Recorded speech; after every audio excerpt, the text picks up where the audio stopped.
Bokasi bayo usala tomona toyeba bokasi bayo fungolilanga bikuke okino lelo molili. Chers internautes, je vous salue, tous ceux-là qui nous suivent en direct ou en différé. Je crois que vous serez bénis par ce message. Dieu m'a mis à cœur de partager avec vous ce message. Le message ici, le thème est tiré de la Bible dans le livre de Proverbes. Ceux-là qui ont des Bibles peuvent lire dans le livre de Proverbes chapitre 4, verset 23. Le livre de Proverbes chapitre 4, verset 23. Nous allons lire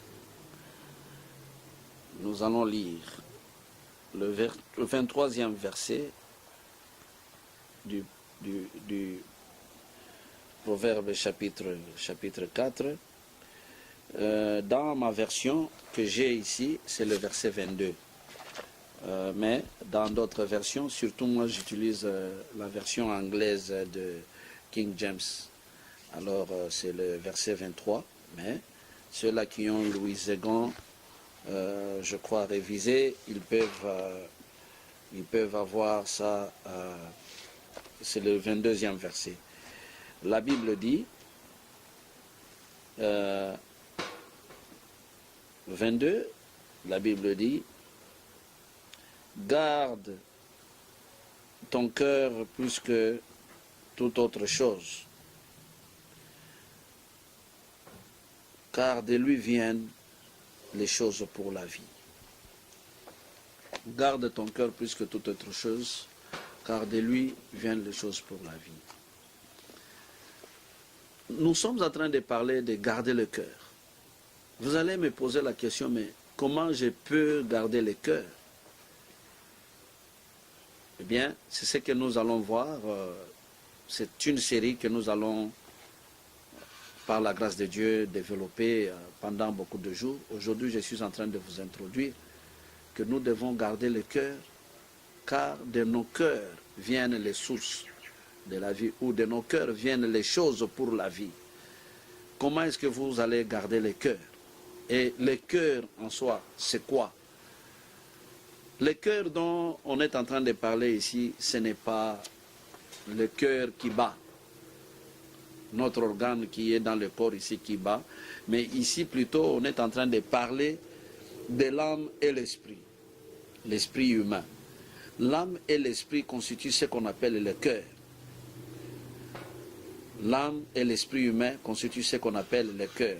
Je crois que nous allons développer ça. L'homme a trois parties: le corps, l'âme et l'esprit. Souvenez-vous que quand Dieu a pris la terre, il a soufflé et l'homme est devenu une âme vivante. C'est ce que la parole de Dieu dit dans le livre de Genèse, chapitre 7. Alors, l'âme et l'esprit, c'est ce que nous appelons le cœur. L'âme est composée de trois grandes fonctions. Nous avons l'intellect, nous avons la volition, nous avons aussi l'émotion.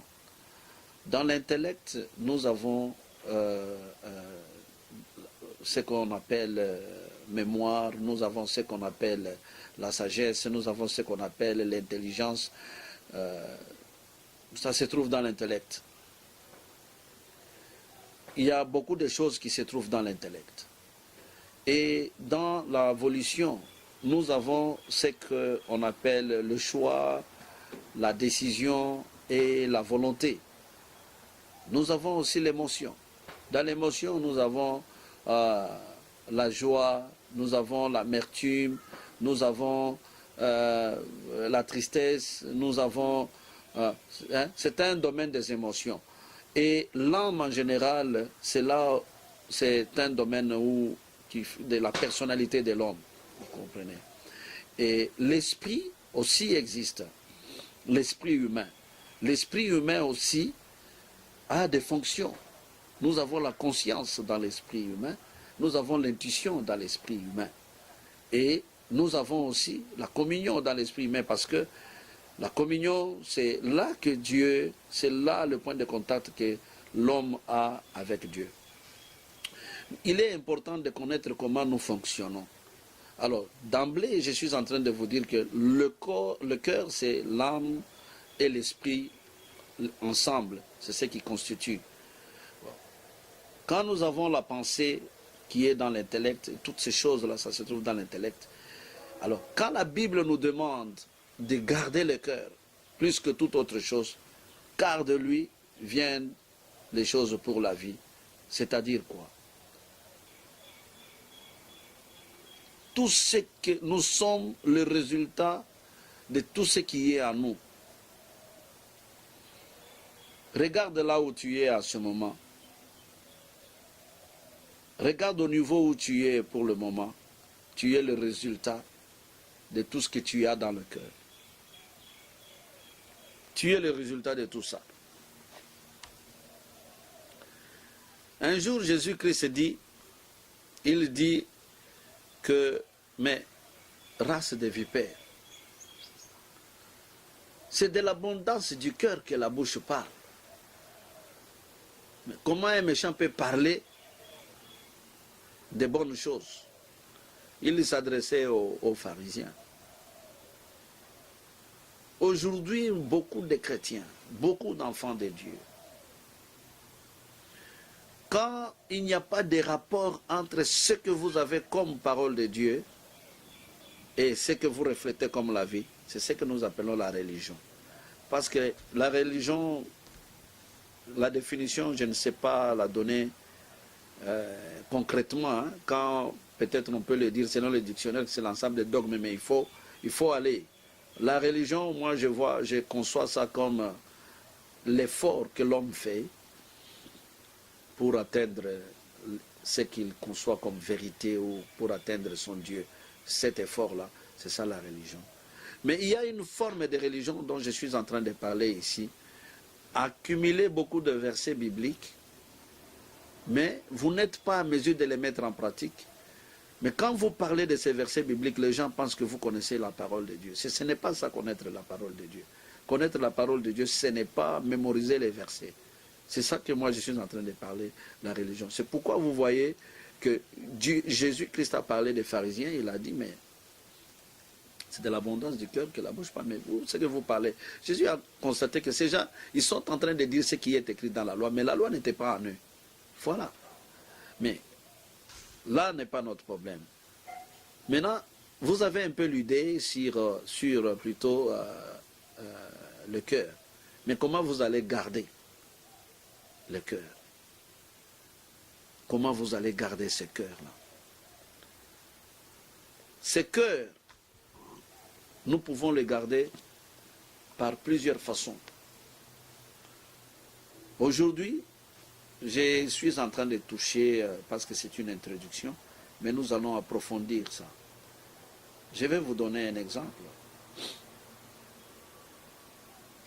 Vous allez voir les enfants en train de regarder la télévision. Quand ils viennent de l'école, ils jettent leur cartable, ils se mettent à la télé, ils ont des films qu'ils sont en train de voir. Et le papa ou la maman s'occupent à autre chose. Ils disent non, les enfants sont en train de regarder les films pour enfants.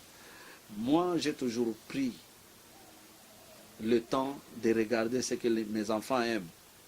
Quand ils courent vers un film, même c'est un film pour enfants, je voudrais savoir qu'est-ce qui les attire dans tout ça. Mais j'ai constaté aussi qu'il y a parfois des thématiques qu'on est en train de faire, de donner dans les films, dans les films pour enfants. Vous voyez que ce n'est pas adapté à l'âge de l'enfant. On est en train d'introduire les enfants à l'occultisme dès le bas âge. Par exemple, j'ai vu dans un film là, je ne voudrais pas donner les titres pour éviter, peut-être prochainement, on pourra toujours en donner. Quand on va se renseigner si ce n'est pas, c'est légal. Donc nous vivons dans des pays où vous citez un titre comme ça et parce que vous le citez négativement. Dans ce film, on montre deux hommes qui s'embrassaient. Et puis, à un moment donné, deux femmes qui s'embrassaient. Mais dans le film pour enfants, qu'est-ce que moi j'ai perçu comme message? Quand l'enfant voit deux hommes en train de s'embrasser, ou deux femmes en train de s'embrasser, l'enfant ne se posera pas de questions. On est en train de pénétrer ça dans l'enfant, déjà dès le bas âge. Plus l'enfant est en train de suivre, plus l'enfant est en train de voir ça, l'enfant continue à voir ça, ce message-là va entrer dans le subconscient. C'est-à-dire, on ne posera plus de questions. Et quand maintenant, vous parents, vous êtes là, vous n'avez jamais veillé sur les enfants, voir quelle sorte de films les enfants sont en train de regarder. Et un jour, vous voyez l'enfant développer certaines idées, parler de certaines manières, vous commencez à dire, mais vous amenez ça d'où, ça dans cette maison? Non, mais l'enfant, comprenez ce message quand il est en chambre, il suit ce film. Mais vous ne vous rendez pas compte. En d'autres termes, je voudrais dire, un enfant de Dieu prête, fait attention à ce qu'il écoute. Il fait attention à ce qu'il voit. Il fait attention à ce qu'il parle. Il fait attention à ce qu'il fait. Tout à l'heure, là, je viens de donner les fonctions qui sont dans l'esprit humain. J'ai parlé de la conscience, de l'intuition et de la communion. Et j'ai parlé aussi de l'intellect. J'ai parlé aussi de la volition et de l'émotion au niveau de l'âme. Mais le corps a aussi les 5 sens. La vue, le goût, l'ouïe, l'odorat et le toucher. Ces sens sont en contact avec le monde extérieur et ça communique à l'intérieur ce message-là. Alors l'âme est en train de jouer le rôle d'interpréter à l'esprit humain parce que l'esprit humain ne peut pas prendre un message directement du corps comme ça, ou le corps ne peut pas prendre le message directement de l'esprit humain. L'âme est en train d'interpréter le message de l'esprit au corps et interprète le message du corps à l'esprit. Voilà le rôle que l'âme est en train de jouer. C'est pourquoi l'âme a toutes ces fonctions-là. Mais alors, je suis en train de dire ceci. Quand vous vous donnez à regarder n'importe quoi, vous vous mettez à écouter n'importe quoi, parce que j'entends parfois certains gens se plaignent quand les chrétiens disent que nous n'écoutons pas n'importe quelle musique. Ils disent que comment ils vont dire, nous les musiciens surtout qu'on nous appelons les musiciens du monde, bon ils ne veulent pas qu'on les appelle les musiciens païens, je ne sais pas. Bon, ils se plaignent souvent, j'ai déjà entendu, je vois souvent à l'internet, ils se disent, mais nous on ne les haït pas. Moi je ne hais pas les musiciens, je les aime. Mais les messages qu'ils sont en train de donner dans leurs chansons, moi, ça ne m'intéresse pas parce que je dois garder mon âme, je dois garder mon cœur. Je n'accepte pas de pénétrer à moi n'importe quoi. Les genres de films que vous aimez regarder, les genres de musique que vous aimez regarder, des genres de choses que vous aimez parler, les actions que vous aimez poser, tout ça, ça peut affecter le cœur, dont la Bible est en train de nous parler ici, car du cœur viennent les choses pour la vie. Alors ça peut affecter les genres de livres que nous lisons. Ça peut affecter.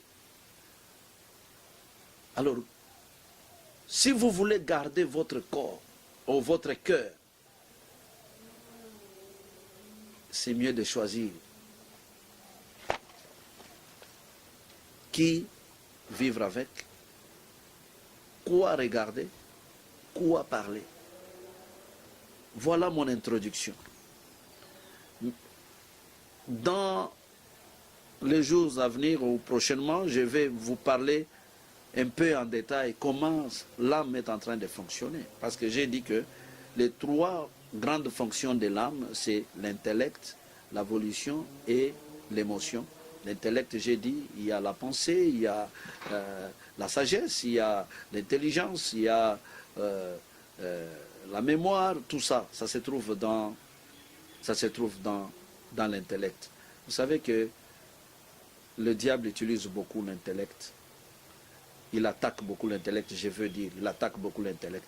Même dans le jardin d'Éden, quand il a attaqué Adam, c'est par l'intellect. Il a dit, le Seigneur sait que, Dieu sait que le jour où vous en mangerez, votre intelligence s'ouvrira. C'est ce qu'il avait dit. Il avait attaqué l'intellect. Vous voyez. Bon.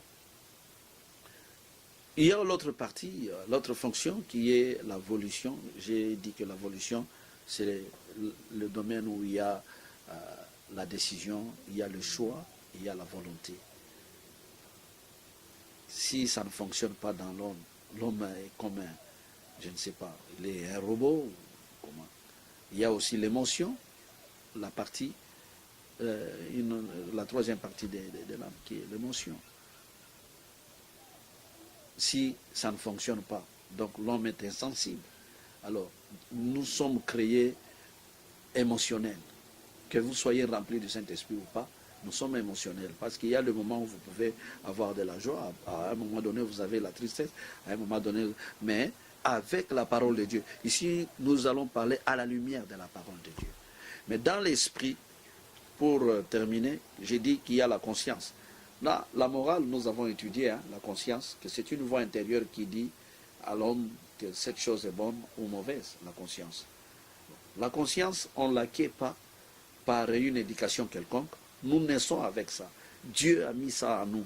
C'est pourquoi vous voyez, quand un enfant est en train de grandir, l'enfant pose un acte sans que personne ne l'ait dit que ça c'est mauvais. Vous voyez, l'enfant a tendance à se cacher parce que la conscience fonctionne. Et dans la Bible, on nous a parlé de la conscience. Vous voyez. Alors, cette conscience fonctionne quand vous écoutez la conscience, quand vous écoutez ça beaucoup, sa voix aussi grandit en vous. Voilà, ça grandit en vous. Parce que vous écoutez beaucoup plus la conscience. La voix, plus vous l'écoutez, plus la voix la grandit. Nous avons l'intuition. L'intuition aussi, c'est un organe qui est dans l'esprit humain. Cette intuition, on ne l'acquiert pas aussi à l'école ou bien par une éducation quelconque, non. On est avec ça. Mais c'est une voix qui détecte le monde spirituel. Nous parlons de l'intuition, mais d'une manière différente. Vous allez comprendre, ce n'est pas un terme gros. Vous vous levez le matin comme ça, vous voulez voyager, ou vous vous dites, mon cœur est vraiment lourd aujourd'hui, je ne sens pas ce voyage. Ou vous rencontrez la personne pour la première fois, il ne vous a rien fait du mal. Mais vous sentez qu'il y a en vous une résistance. Mais vous n'avez rien vu. Tout le monde est content avec la personne, mais vous particulièrement, vous sentez que quelque chose ne va pas. Alors quand vous obéissez à cette voix-là, elle devient grande, elle se développe. Alors beaucoup de gens, leur esprit est inactif, leur esprit sont inactifs, ou je peux dire même mort, parce que la conscience ne parle plus, l'intuition ne parle plus. Hein? Alors l'intuition nous sert à saisir, sentir dans le spirituel, dans le spirituel. Et la troisième partie qui est la communion dans l'esprit humain, là où Dieu rencontre l'homme. La conscience et l'intuition ne sont pas puissants, sauf si quelqu'un a le Saint-Esprit. Parce que la Bible dit, vous recevrez une puissance, le Saint-Esprit survenant sur vous. Donc, la conscience peut vous parler que c'est mauvais. Mais vous violez toujours. Elle ne vous arrêtera pas, elle ne vous stoppera pas. L'intuition aussi peut vous parler. Il y en a qui sont morts aujourd'hui. Les gens disent que non, mais avant la mort, il parlait comme s'il savait qu'il allait mourir. Et donc vous voyez tous les éléments, vous voyez que vraiment que la personne savait qu'elle allait mourir. Mais pourquoi elle est allée mourir? parce qu'il manque une chose, une puissance en lui, qui peut arrêter ce qu'il a senti, qu'il a pressenti en enfance. Soit il ne part pas, ou soit il arrête ça. Alors nous sommes des enfants de Dieu, nous avons la puissance. Quand quelque chose comme ça arrive, on arrête. C'est pourquoi on dit, garde ton cœur plus que toute autre chose. Voilà, vous avez à peu près compris qu'est-ce que c'est le cœur. Ça, c'est au niveau de l'introduction. Et prochainement, nous allons en parler en profondeur. Que le Seigneur vous bénisse.